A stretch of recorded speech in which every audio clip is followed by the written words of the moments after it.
सेहत के हवाले से।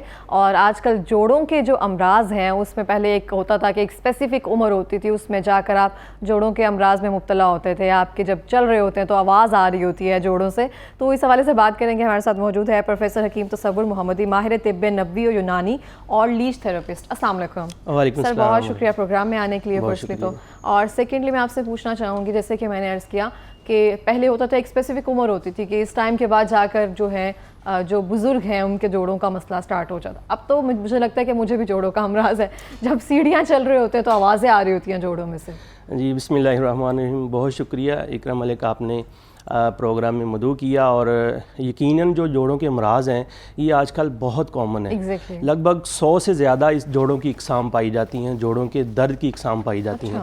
और सभी इकसाम में मैंने जो एनालिसिस किया है, मैंने देखा है, पेशेंट को देखा है, फ़िज़िकली भी उनकी रिपोर्ट्स भी देखी है, तो उनके सारे ही जितने भी ऐसे मरीज़ आते हैं उनके जोड़ों के अंदर स्वाइलिंग होती है, सोजिश होती है, वर्म होता है, इन्फेक्शन होती है। तो ये 100 से ज़्यादा इसकी इकसाम है और आजकल तो ये बहुत ज़्यादा कॉमन है। और जोड़ों के अमराज में एक या एक से ज़्यादा जोड़ों के अंदर अगर सोजिश है तो यकीनन अगर वो जो सोजिश है वो दर्द है 10 से 15 दिन से ज़्यादा वो स्टिल है, मेडिसिन खाने के बावजूद वो ठीक नहीं हो रही, तो इसकी तरफ तवज्जो देने की ज़रूरत है। ज़ाहिर बात, आप अपनी करीबी किसी भी मुस्तनद हकीम या तबीब को अपना चेकअप लाजमी करवाएं। तो इसका मतलब जो हम इब्तदाई इलामत कह सकते हैं कि आपको पेन स्टार्ट हो जाएगी और वो कंटिन्यूसली रहती है, आप पेन किलर ले तो फिर ख़त्म होती है, ये इसकी इब्तदाई इलामत है? जी जी बिल्कुल, ये इसकी इब्तदाई अलामत में ये यानी जोड़ों के मराज में हम जो कॉमन है ना वो हमारे यहाँ जो 3-4 हैं, जिसमें हाइपर यूरिसीमिया यानी यूरिक एसिड की ज़्यादती की वजह से जो हम पहले प्रोग्राम इसके ऊपर कर चुके हैं। आज जो हम बात करेंगे वो रूमाटॉइड अर्थराइटिस है, यानी गंठिया जिसे बोला जाता है। और इसके अलावा ऑस्टियोआर्थराइटिस है और ऑस्टियोपोरोसिस है। ये 3 जो कॉमन है, रूमाटॉइड अर्थराइटिस, गंठिया, ऑस्टियोआर्थराइटिस और ऑस्टियोपोरोसिस, ये 3 आजकल बहुत ज़्यादा कॉमन है और इनके पेशेंट भी बहुत तादाद में आ रहे हैं हमारे पास। बिल्कुल इस तरह से, और इन सबका ताल्लुक हड्डियों से और जोड़ों से ही है ऑब्वियसली। लेकिन जैसे आपने कहा कि इतने ज़्यादा लोग जो हैं अब इस मर्ज़ का शिकार है, इसकी स्पेसिफिक वजह तो हम नहीं बता सकते, लेकिन आपको लगता है कि हमारी खुराक या फिर हम विटामिन डी की कमी या सूरज की रोशनी उस तरह हमारे तक नहीं पहुँच पाती है, तो उस वजह से शायद हम इस मर्ज़ में मुब्तला हो रहे हैं? नहीं, ये सब कुछ किया धरा हमारे हाथों का ही है। अच्छा, और हम ये खुद ख़रीदते हैं, यानी हमारे पास हर चीज़ अवेलेबल है। इस दौर में भी, इस महंगाई के दौर में भी जो सेहतमंद जो ग़िज़ाएँ हैं वो सस्ती हैं। सेहतमंद ग़िज़ाएँ अभी भी सस्ती हैं। मिसाल के तौर पे आप सब्ज़ियों में खीरा ले लें, खीरा कितना सस्ता है, बंद गोभी कितनी सस्ती है, गाजर कितनी सस्ती है। फलों के अंदर आप चले जाएं, नाशपाती है, सेब कितना सस्ता है, 200-250 रुपये किलो है। और इसके अलावा केला है और स्ट्रॉबेरी है, बेरी की जितनी भी स्ट्रॉबेरी है, बिलू है, चेरी है, नारंगी है, ठीक है, फल और सब्ज़ियाँ हैं। और इन चीज़ों को अगर हम ख़रीद के, पैसे तो लगने ही हैं, अगर हम अच्छी चीज़ के ऊपर पैसे लगाएं तो हम सेहत लेंगे। इसके अलावा हम ऐसी चीज़ें जो जोड़ों के मराज का बायस बनती हैं, यानी सोजिश का बायस बनती है, उनमें रिफ़ाइंड फूड आ जाता है, रिफ़ाइंड प्रोसेस्ड फूड आ जाता है, जिसमें सफ़ेद रोटियां हैं, पास्ता है, हम बड़े शौक़ से खाते हैं। और लाहौर, चूँकि हम लाहौर में बैठे हुए हैं तो मैं लाहौर की बात करूँगा कि तो लाहौर में तमाम होटल जिसके ऊपर जो रोटी होती है ना वो सफ़ेद आटे की बनाते हैं। मैंने पूछा ये सफ़ेद आटे की ही रोटी क्यों बनाते हो? कहते हैं ये कड़क बनती है, बड़ी क्रिस्पी होती है, ठीक है। और लोग ये रिफाइंड शुगर जो है ये भी इस बहुत बड़ा यानी वाइट पॉइजन है जो रिफाइंड शुगर है। और इसके अलावा जंक फूड जितने भी हैं, पिज़्ज़ा है, बर्गर है, शवारमा है, ये सारे ही गंठिए के अमराज में नुकसानदेह हैं। बिल्कुल इस तरह से हैं, जैसे कि आपने कहा कि शुगर वाइट पॉइजन, ये बहुत अच्छा लफ्ज़ इस्तेमाल किया है और हमें बहुत टाइम तक जाकर पता ही नहीं चलता है और हम शुगर का इस्तेमाल इस तरह से कर रहे होते हैं जैसे हक बनता है ऑब्वियसली। तो सर आप मुझे बता सकते हैं कि हम किस तरह से जोड़ों के अमराज से बच सकते हैं? अपनी खुराक में देसी अद्वियात किस तरह से शामिल कर सकते हैं, जैसे हम कहते हैं जड़ी बूटियाँ, या फिर हमें कहा जाता है कि हल्दी का इस्तेमाल कर लिया जाए, वो हड्डियों के लिए मुफीद होता है, भिंडियों का इस्तेमाल किया जाए, अरवी का, तो ये किया जाए तो वो उसके लिए जोड़ों का अमराज जो है ना वो नहीं बनता। जैसे मैंने गुजारिश गुजारिश की है ना, अर्ज़ किया है कि जोड़ों की 100 से ज़्यादा इकसाम है और सभी के अंदर सोजिश और इन्फेक्शन पाया जाता है। जो रूमेटॉइड आर्थराइटिस है जिसे गंठिया बोला जाता है, ये ऑटो इम्यून डिजीज़ है। सबसे पहले हम ये जानना चाहेंगे कि ऑटो इम्यून डिजीज़ है क्या।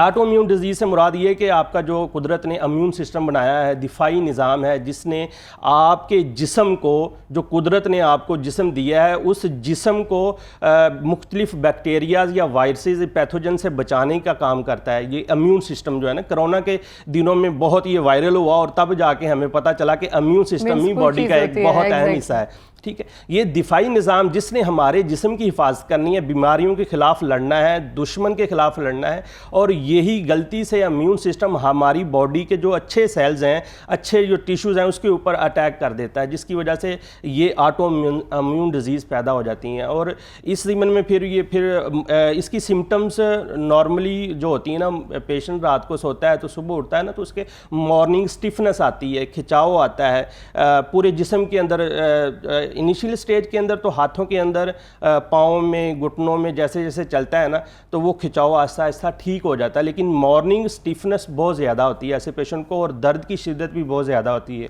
और ये बड़े जोड़ों में, छोटे जोड़ों में, ये हर एक जोड़ के अंदर इसकी इन्फेक्शन पाई जाती है। सही हो गया, तो मतलब इससे हम सोजिश कह सकते हैं। बिल्कुल, ये सोजिश से शुरू होता है, इसकी जो बेस है, बुनियाद है, वो सोजिश ही है। और जब लीस्ट स्टेज पे जाता है तो कहा जाता है फिंगर्स भी उसको टेढ़ी हो जाती है, जो स्ट्रक्चर होता है वो बदल जाता है। जाहिर बात है, वो इस तरह करके हो जाती हैं, मुख्तलिफ उसके एंगल बन जाते हैं। मुख्तलिफ औरतों के अंदर इसकी रेशो ज़्यादा देखी गई है क्योंकि उनका इम्यून सिस्टम बहुत कमज़ोर होता है औरतों का। मर्दों के अंदर हर 5 में से जो है ना 1-2 मर्द को है, और औरतों के अंदर हर 3 में से 1 औरत को ये मर्ज़ लाहक है। तो सर कहा जाता है कि गैंठिया का इलाज ऐसा कोई नहीं है, लास्ट तक ये तकरीबन साथ चलता है। क्या ये दुरुस्त है? आपने बिल्कुल दुरुस्त फरमाया कि गैंठिया का पूरी दुनिया ने इससे हाथ खड़े कर लिए हैं, हैंड्स अप हो गए कि हमारे पास इसका इलाज नहीं है।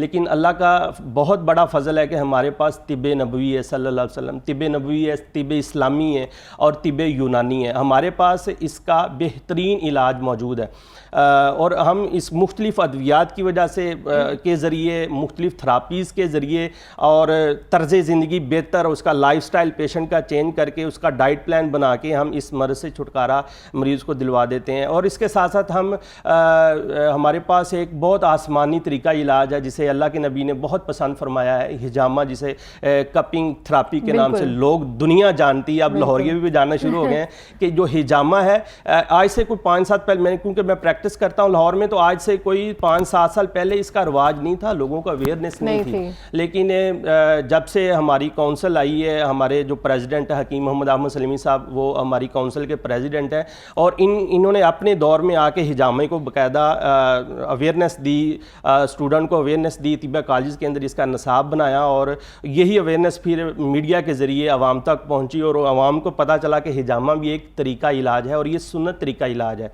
और इसके साथ साथ हम लीच थेरापी, जिसे जोंक थेरापी कहते हैं, हिरिडोथेरापी कहा जाता है, और जोंक थेरापी भी जितने भी जॉइंट पेन है, जोड़ों के जितने भी अमराज हैं, ये ऑटो इम्यून डिजीज़ हैं, उसके ऊपर हिजामा और लीच थेरापी का बेहतरीन जो है ना वो रिजल्ट मिलता है। ये इफेक्टिव होती है, अगर कोई चीज़ असर नहीं कर रही है तो इसकी तरफ अगर लीच थेरेपी या फिर इसकी तरफ आए, हिजामा की तरफ, बिल्कुल। तो जो लोग एनर्जेसिक या पेन किलर खा खा के थक गए हैं और उनको कोई आराम नहीं आ रहा, तो एक दफ़ा आप सुन्नत नबवी तरीका इलाज को अपनाइए। इंशाल्लाह मैं बड़े फ़ख्र के साथ कहता हूं कि ये सुन्नत तरीका इलाज है, और इसे अपनाएं। इंशाल्लाह इससे आपकी बॉडी में कोई हम मेडिसिन नहीं देते आपको, जस्ट एक कप लगाते हैं, वो वैक्यूम होता है, उसके बाद नॉर्मली हम स्क्रैच लगाते हैं, इससे पेन भी नहीं होती। स्क्रैच लगा के वहाँ से जो टॉक्सिक मटेरियल है, एक्स्ट्रा सेलुलर मटेरियल जो स्किन के नीचे, ये जिल्द की जो बारीक रगें हैं ना, इसमें जमा हो जाता है, किसी वजह से वो नहीं निकल पाता।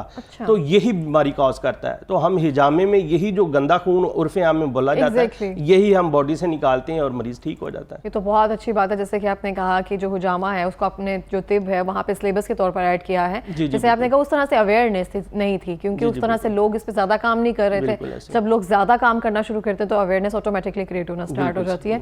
सर आप कुछ लेकर आए हैं, कुछ नुस्खा, तो आप बताएंगे ये क्या है? जी बिल्कुल, मैं हमेशा की तरह, क्योंकि लोग है ना सारा प्रोग्राम देखते हैं और उसमें यही जज करते हैं कि हकीम साहब को हमारे लिए भी कोई चीज़ लेके आए हैं, तो मैं बिल्कुल जी आप लोगों को ही बताने के लिए आता हूँ। ये मेरे पास नुस्खा है बड़ा, 5 चीज़ें हैं हमारे पास। तो ये 5 चीज़ें में ये है कुस्त शीरी। ठीक है। और कुस्तुल बहरी भी इसे कहते हैं, और ये तिब्ब नबवी में इसके बेशुमार इसके फ़ायदे हैं। ये बच्चों के लिए, बड़ों के लिए, हर मर्ज़ के लिए ये बड़ी बेहतरीन चीज़ है। कुस्त शीरी इसे कहते हैं। और ये है सूंठ, अदरक सूखा हुआ, जिसे जिंजर भी कहते हैं। और तीसरी चीज़ ये है सुरंजा शीरी। सुरंजा शीरी, ये सुरंजा शीरी हैं। और ये चौथी चीज़ है जी, ये हल्दी, ठीक है। और बहुत सारे लोग ना हल्दी का इस्तेमाल पानी के साथ करते हैं। मैं कभी भी नहीं ये किसी को कहूँगा कि इसका पानी के साथ इस्तेमाल करेंगे, क्योंकि ये जो है ना फैट सॉल्युबल है, यानी फैट्स के अंदर ये जज़ब होती है। दूध के साथ इसको इस्तेमाल करनी चाहिए। इसके अंदर कुदरत ने एक मुरक्कब डाला है, करकोमीन नामी एक मुरक्कब है, जो एंटी सोजिश और एंटी माइक्रोबियल खसूसियत का अमल है, और ये फैट्स के साथ ही जिस्म को फ़ायदा देता है, हल्दी है। और ये पांचवी चीज़ है ज़ीरा सफ़ेद, हमारे किचन के अंदर मौजूद है, तो ये सफ़ेद ज़ीरा लेना है। और ये पंसार से आपने ले लेनी। मैं बारहा गुजारिश यही करता हूँ, लोग कहते हैं जी हमने दवाई बनाई है उसका रिज़ल्ट नहीं आया। रिज़ल्ट कैसे आएगा? जब आपने पंसार से चीज़ ली तो उसमें आपने 50 ग्राम चीज़ ली है, तो 20 ग्राम उसके अंदर मट्टी है, तो वो कैसे फ़ायदा देगा आपको? ये बहुत अच्छी बात है। हाँ, इस तरह से इस तरह आपने चीज़ लेनी है, पंसार स्टोर से चीज़ें लें, उसको छान लें, धूप लगवाएं, और उसको अलग अलग आपने बावज़न डालनी है, और उसको मानिदे गुबार बिल्कुल फ़ाइन कर लेना इसका पाउडर। बराबर वज़न, ये पाँचों चीज़ें हैं, बराबर वज़न आप ले लें। चाय की आधी चम्मच से 1 चम्मच तक आप सुबह शाम खाने के बाद पानी दूध के साथ इस्तेमाल करें। दूध खालिस होना चाहिए। अगर दूध नहीं है तो फिर आप जो है ना अदरक और पुदीने के कावे का साथ आप इस्तेमाल करें, इंशाल्लाह आपको रिजल्ट मिलेगा। कितने टाइम तक लेते रहना है? और जो दिल के अमराज होते, जो दिल के मरीज़ होते हैं, क्या वो ले सकते हैं? जी बिल्कुल, दिल के मरीज़ बिल्कुल ये ले सकते हैं। दिल के मरीज़ों के लिए भी ये नुकसानदेह नहीं है।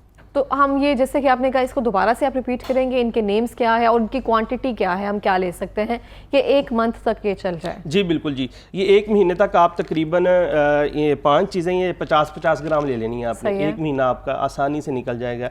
ये जी सूंड है, ये सुरंजा शीरी है, ये हल्दी है तीसरी, और चौथी चीज़ है ये कुस्त शीरी, और पाँचवीं चीज़ है जी ज़ीरा सफ़ेद।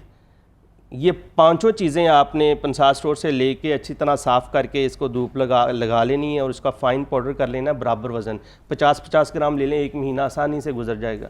और इसको बिल्कुल फ़ाइन कर लेना है, और आधी चम्मच से 1 चम्मच, यानी चाय वाला जो आधा चम्मच या 1 चम्मच तक सुबह शाम खाने के बाद दूध या अदरक और पुदीने के कावे के साथ आप इस्तेमाल कर सकते हैं। हकीम से मैं आपसे पूछना चाहूँगी, जो आपने ये नुस्खा हमें बताया है, जो गठिया के मरीज़ हैं सिर्फ वो इस्तेमाल कर सकते हैं, या नॉर्मल हमारे जैसे लोग भी इस्तेमाल कर सकते हैं जिनको लगता है कि आगे जाकर हम जोड़ों के दर्द में मुब्तला हो जाएंगे? बहुत अच्छा सवाल है आपका। ये जो नुस्खा है, मैंने गुजारिश की, ये 5 चीज़ें हैं। ये 5 चीज़ें 100 से ज़्यादा जो इकसाम है ना, ये दर्दों की, जोड़ों के जॉइंट पेन की, सोजिश की, ये 100 से ज़्यादा इकसाम के ऊपर ये एक ही नुस्खा इंशाल्लाह भारी होगा और उसको रिजल्ट देगा। तो हम ये बच्चों को शुरू से देना स्टार्ट कर सकते हैं ताकि उनका इम्यून सिस्टम जो है वो स्ट्रॉन्ग रहे और जो आगे जाकर उनको ये प्रॉब्लम्स ना हो? हाँ जी बिल्कुल, बच्चों के लिए मैंने गुजारिश की है ना, ये सिर्फ बच्चों के लिए कुस्त शीरी, ये एक चीज़। ऐसे बच्चे जो कहते हैं कि मैं थका बच्चे बहुत थक जाते हैं, टांगों में दर्द होती है, मम्मा टांगे दबाएं, मम्मा ही दबाती है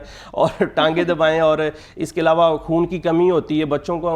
ऐसे बच्चों को अमूमन ना टॉन्सिल्स होते हैं गले के अंदर, गले में इन्फेक्शन होता है और इम्यून सिस्टम उनका बहुत स्लो होता है। जैसे ही मौसम बदलता है, खांसी, नज़ला, ज़ुकाम और इवन के बुखार, आजकल मौसमी बुखार बच्चों को हो रहा है, तो ऐसे बच्चों के लिए ये सिर्फ कुस्त शीरी लेनी है। और ये 20 ग्राम कुस्त शीरी का पाउडर ले लें, और इसके अंदर 50 ग्राम आपने शहद, जो खालिस शहद है, यानी बड़ा हो या छोटा मैं नहीं कहता, लेकिन होना खालिस चाहिए। ये 50 ग्राम के अंदर 20 ग्राम इसका पाउडर कर लें, पाउडर करके डाल दें। इसकी माजून बड़ी प्यारा सा पेस्ट बन जाएगा मीठा। और बच्चों को तकरीबन चाय वाला जो आधा चम्मच है, तकरीबन अगर 7 साल बच्चे की उम्र है तो चाय वाला आधा चम्मच सुबह शाम उसे आप कंटिन्यूसली दे सकते हैं। जैसे कि आपने कहा ना कि इसमें शहद शामिल करेंगे तो बहुत अच्छी माजून बन जाएगी। तो जैसे हम बच्चों को आजकल न्यूटेला जो है वो बहुत शौक से दे रहे हैं, हम उनको चॉकलेट जो है ना उसका सीरम खिला रहे हैं, तो ये खिलाया जाए तो मुझे लगता है आगे कुछ फ़ायदा भी होगा। एग्जैक्टली देखिए जी, ये मैं नहीं कह रहा, ये अल्लाह के नबी का फरमान है कि कुस्त शीरी में अल्लाह रब्बुल इज़्ज़त ने शफा भर दी है। तो ये जो चॉकलेट है ये बंदे की बनाई हुई चीज़ है, और इसके बारे में हमारे नबी का फरमान है कि कुस्त शीरी बच्चों के अमराज में, बड़ों के अमराज में, दर्दों के लिए, खांसी, नज़ला, ज़ुकाम के लिए, इम्यून सिस्टम जिनका स्लो हो जाता है, यानी ऑटो इम्यून डिजीज़ के लिए भी ये बेहतरीन चीज़ है। जैसे कि सर अभी आपने जिक्र किया जिनको इम्यून सिस्टम की बात कर रहे होते हैं, जैसे ही मौसम बदलता है ना, कुछ लोगों को बुखार शुरू हो जाता है, नज़ला ज़ुकाम की बहुत शिकायत रहती है, वो भी इम्यून सिस्टम की वजह से होता है कि हम वो जो वायरल इन्फेक्शन होता है उसको हैंडल नहीं कर पा रहे होते। जिनका इम्यून स्ट्रॉन्ग होता है वो 2 से 3 दिन में रिकवर हो जाता है, जिनका नहीं होता, इवन बच्चे भी, वो 10 से 15 दिन उनको लग जाते हैं। तो वो जो लेते रहे तो उनके लिए, सबके लिए तकरीबन ये फायदेमंद होगा। इन सब के लिए बेहतरीन चीज़ है ये। एक ही नुस्खा तमाम अमराज के, आगे सर्दी के अमराज आ रहे हैं, सर्दी के अमराज में भी ये बेहतरीन काम करेगा। बिल्कुल, इसकी तासीर भी जैसे कि सूंठ है और इसमें हल्दी है, तो ये गर्म तासीर है इसकी, तो आगे सर्दियों में ये लिया जाएगा। इसके अंदर तरी भी है और गर्मी भी है, रतूबात भी है, क्योंकि सर्दी का मौसम होता है और सर्दी और खुश्की के अमराज आ जाते हैं, चेहरे के ऊपर खुश्की आ जाती है, एड़ियाँ फट जाती हैं, इस तरह बहुत सारे सर्दी के अमराज आ जाते हैं। तो ये सर्दी के अमराज के लिए, क्योंकि इसका मिजाज गर्म तर है, तो ये जितने भी सर्द खुश्क अमराज हैं उसके लिए बेहतरीन चीज़ है। बिल्कुल सही हो गया। तो सर इसको इस्तेमाल करते हुए जितने भी गेंठिया के मरीज़ हैं उस दौरान क्या जो आदात है वो अपना सकते हैं और किन चीज़ों से परहेज़ कर सकते हैं? जी बिल्कुल, जो गेंठिया के मरीज़ होते हैं ना, अमूमन वो चस्कोले होते हैं, चस्केदार, वो खाने के शौकीन होते हैं। बिल्कुल जी, जिस तरह जंक फूड हो गया जितने भी, और इसके अलावा उनका वेट भी, बहुत सारे हमने मरीज़ों में देखा है जिनको गेंठिया है ना, उनका वेट भी बहुत ज़्यादा होता है।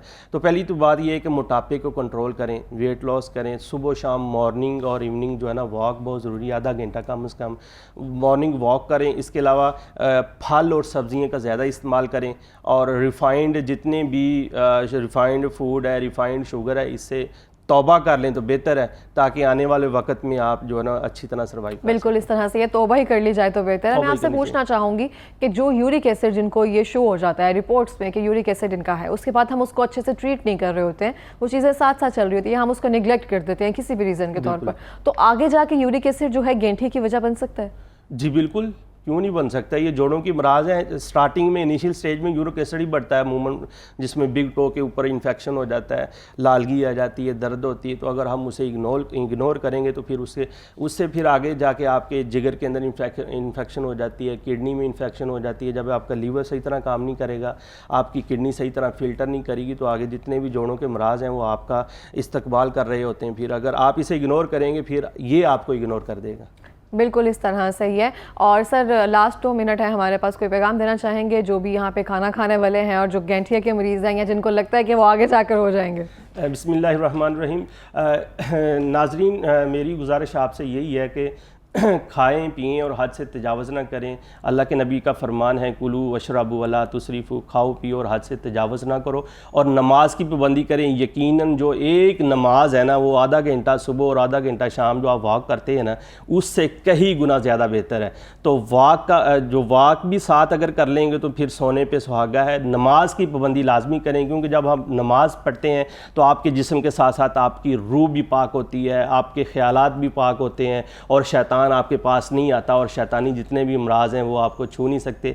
तो मोटापे को जो है ना वो कंट्रोल कर लें, और खाने में ऐसी चीज़ें खाएं जो आपके लिए, आपकी सेहत के लिए ठीक हैं। अगर आपको नहीं पता चल रहा कि आपके लिए कौन सी चीज़ ज़्यादा फ़ायदेमंद है, कौन सी नहीं, तो अपने करीब किसी भी मुस्तनद तबीब, मालज, हकीम के पास जाएं और उससे अपना टेम्परामेंट दिखाएं, अपना मिजाज चेक करवाएं, और अपने लिए जो आपने खाना है वो आप डाइट प्लान ले लें, और सुबह दोपहर शाम वही आप चीज़ इस्तेमाल करें। और ज़िंदगी में 2 खाने खाएं, सुबह और शाम, तीसरा खाना ना खाएं। अगर दोपहर को भूख लगी है तो सैलड का इस्तेमाल कर लें, वरना दोपहर को रोटी ना खाएं। ज़बरदस्त हो गया। तो सर मैं पूछना चाहूँगी आपसे, जैसे कि आपने डाइट प्लान या खुराक का जिक्र किया है, तो बच्चे और बड़े सेम टाइप की खुराक ले सकते हैं? जैसे कि बच्चे खा रहे हैं, बड़े खा रहे हैं, तो उनके साथ बच्चे भी उस तरह से खुराक ले सकें? बिल्कुल ले सकते हैं, बच्चे क्यों नहीं। बच्चों का हाजमा बड़ों से लेकिन हमें होता है ना कि बच्चों को ये चीज़ें नहीं देनी है, गला ख़राब हो जाएगा, ये चीज़ें हो जाएंगी, या इसको हजम नहीं कर पाते। देखिए, वो तो बीमारी की सूरत में है ना। अगर बच्चा तंदुरुस्त है, सेहत उसकी ठीक है, तो वो सब कुछ ले सकता है। कोशिश करनी चाहिए बच्चों को जूद हजम गज़ा, बल्कि बड़ों को भी जूद हजम गज़ा ही खानी चाहिए। ऐसी गज़ाएँ जो मैदे को स्टॉप कर दे, मैदे को आपको जो बड़ों के लिए नुकसानदेह हैं वही बच्चों के लिए नुकसानदेह हैं। अगर बच्चों का गला ख़राब है, खांसी, नज़ला ज़ुकाम है, तो इस ज़िम्मन में जो खट्टी चीज़ों से अवॉइड करना चाहिए, पापड़, सलंटियाँ और जितनी भी ऐसी जंक फूड हैं उन चीज़ों से परहेज़ करना चाहिए। बिल्कुल इस तरह से। और सर मैं आपसे कहना चाहूँगी बहुत शुक्रिया फर्स्टली तो प्रोग्राम में आने का, और मैं यहाँ पे ये भी बताना चाहूँगी हकीम साहब ने रिसेंटली अपनी वालिदा को खोया है, तो मैं सबसे दरख्वास्त करती हूँ कि उनकी मगफिरत की दुआ की जाए, और अल्लाह पाक आपको सब्र दें और उनको अजर अजीम दें। और बहुत शुक्रिया सर इस हालत में भी प्रोग्राम में आने का। Thank you so much.